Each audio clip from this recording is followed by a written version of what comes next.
السلام علیکم ناظرین اکرام، آپ دیکھ رہے ہیں سنجر اسلامک چینل۔ آج میں آپ کے ساتھ وہ بات شیئر کرنے جا رہا ہوں جس پر اکثر ریسرچ ہوتا رہتا ہے کہ دنیا کی تخلیق کیسے آئی، how the universe came into being, یعنی دنیا میں وجود میں کیسے آئی، جب نہیں تھا اب کیسے آئی۔ تو مختلف تھیوریز کے متعلق جو آپ جانتے ہیں، لیکن اس میں کوئی بھی تھیوری جو ہے مستند نہیں ہو پاتی ہے۔ جب اس پر آگے غور کیا، اس پر ریسرچ کیا آتا ہے، معلوم ہوتا ہے کہ یہ تھیوری غلط ہے، دوسری سے لگاتار مسلسل ہم دنیا کے متعلق روز نئی نئی تھیوری ہمارے سامنے آتی رہتی ہے، لیکن پتہ نہیں چل پاتا ہے کہ معاملہ کیا۔ اس کی وجہ یہ ہے کہ سنی ہے داستانی زندگی درمیان سے، نہ ابتدا معلوم نہ انتہا معلوم۔ اس لیے کہ ہم خالق کائنات تک جب تک ہم نہیں پہنچتے ہیں اور اس لٹریچر تک نہیں پہنچتے ہیں، خالق کائنات کا مطلب اللہ سے ہے، اس لٹریچر کا مطلب اس قرآن سے ہے۔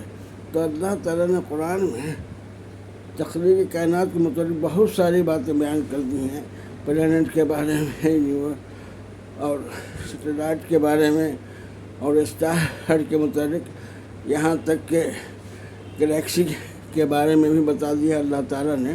اس پر جب ہم غور کریں گے تبھی جا کے پتا، یہاں تک کہ جاندار کو کیسے تخلیق کیا ہے، وہ خلقنا من الماء کل شیء حی، اور ہم نے تمام ذی حیات چیز کو پانی سے پیدا کیا۔ جو ریسرچ ہونے کے بعد پتا چلا کہ ہاں واقعی پانی سے ہی تمام زندہ چیزیں پیدا ہوئی ہیں، اور اسی کوشش میں کہ اگر جہاں پانی ہوگا وہاں زندگی کے امکانات ہو سکتے ہیں، اس پر بھی ریسرچ جاری ہے۔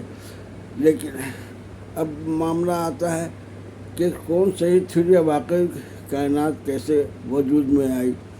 تو جب تک اس کا بنانے والا ہم جب سمجھائیں کہ اللہ ہے اور کیسے بنا کیا بنا، ہم قرآن کے پاس پہنچتے ہیں تو اس میں سیٹلائٹ کے متعلق، چاند سورج ستارے کے متعلق ہے کہ سب اپنے اپنے دائرے میں تیر رہے ہیں۔ جیسا کہ اکثر آپ ڈبیٹ وغیرہ میں دیکھتے ہوں گے، عالم دین میں اور سائنسداں بھی اس پر روشنی ڈالتے ہیں، کلام شریف کا حوالہ دیتے ہیں کہ اس سے پہلے یہ باتیں کلام شریف میں آ چکی ہیں، اس سورہ یاسین میں آ چکی ہے، سورہ رحمان میں آ چکی ہے، سورہ ملک میں۔ اس طرح سے اپنے مطالعے کے مطابق، اپنے ریسرچ کے مطابق، اپنی تحقیق کے مطابق وہ کائنات کو وجود میں آنے پر روشنی ڈالتے ہیں، اور رحمان ان کو ماننا پڑتا ہے کہ خالق کائنات صرف اللہ ہے، جس نے اس کائنات کو کن فیکون لفظ سے پیدا کیا۔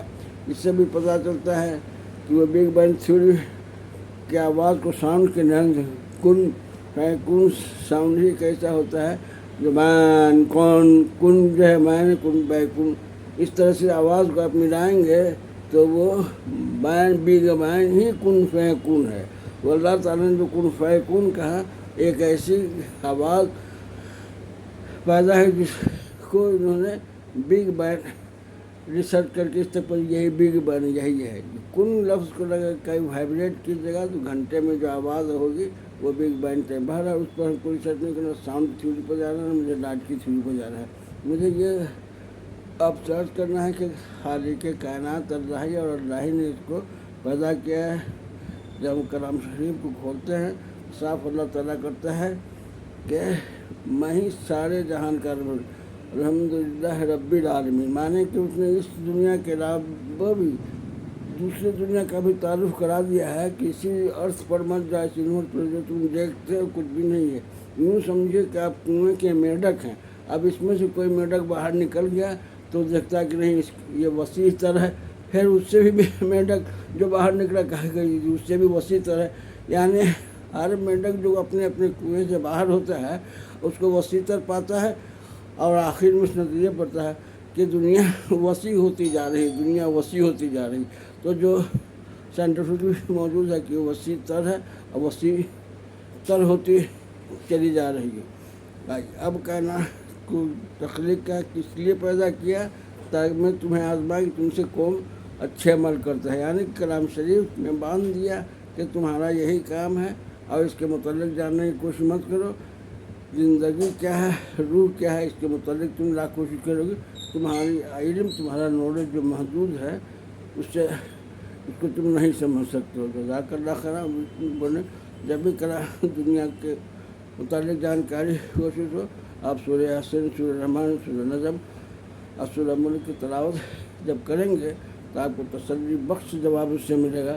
جب تم نظر اٹھا کے دیکھو تمہاری نظر حیران ہو کر کے لوٹ آئے گی تمہاری طرف. صاف مانے کہ آدمی جاتا ہے یونیورس میں گلیکسی تک جاتا ہے، پھر نظر کیا ہے اللہ تعالیٰ نے فرما دے، پھر حیران ہو کر کے لوٹ آئے گی. مانے کہ تم پھر اسی پوائنٹ پہ آ جاؤ گے، زیرو پہ آ جاؤ گے، کیونکہ تمہاری نالج محدود ہے.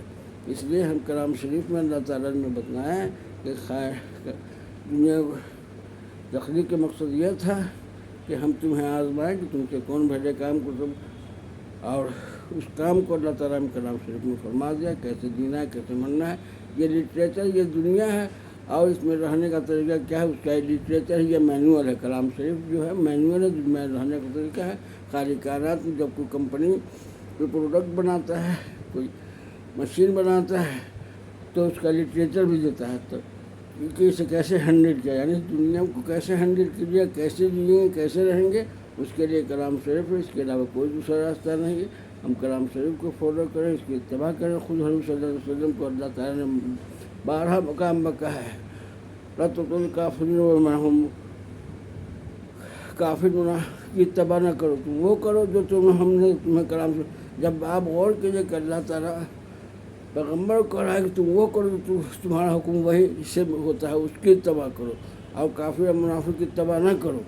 لہذا ہمارے سامنے کلام شریف موجود ہے، یہ اللہ کا احکام موجود ہے، یہ وہی ہے جو حضور صلی اللہ علیہ وسلم پر اترتی رہی اور آخر تک اتری. اور ہمیں اسی کی اتباع کرنا جو حضور صلی اللہ علیہ وسلم کو بھی کہا گیا ہے کہ تم کافر اور منافق کی اتباع نہ کرو، تم پر جو وہی اترتی ہے اس کو فالو کرو.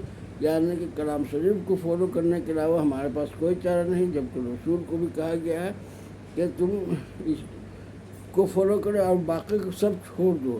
توکل اللہ ہے اور اللہ پر توکل کرو. تو ہم اللہ پر توکل کریں اور کلام شریف کو فالو کریں. یہی ہمارے پاس ایک راہ نجات بھی ہے. بس جزاک اللہ خیر. ویڈیو دیکھتے ہیں، پسند آئے تو زیادہ سے زیادہ شیئر کریں اور چینل پر نہ جسے سبسکرائب کرنا نہ بھولیں. جزاک اللہ خیر. آپ کی معلومات ویڈیو آپ کو ملتی رہے گی. دنیا کائنات کے بارے میں پچھلی بھی کئی ساری ویڈیو ہم نے ڈالی ہے، آپ چاہیں تو اسے کھول سکتے ہیں، تلاش کر سکتے ہیں سندر اسلامک چینل میں. جزاک اللہ خیر.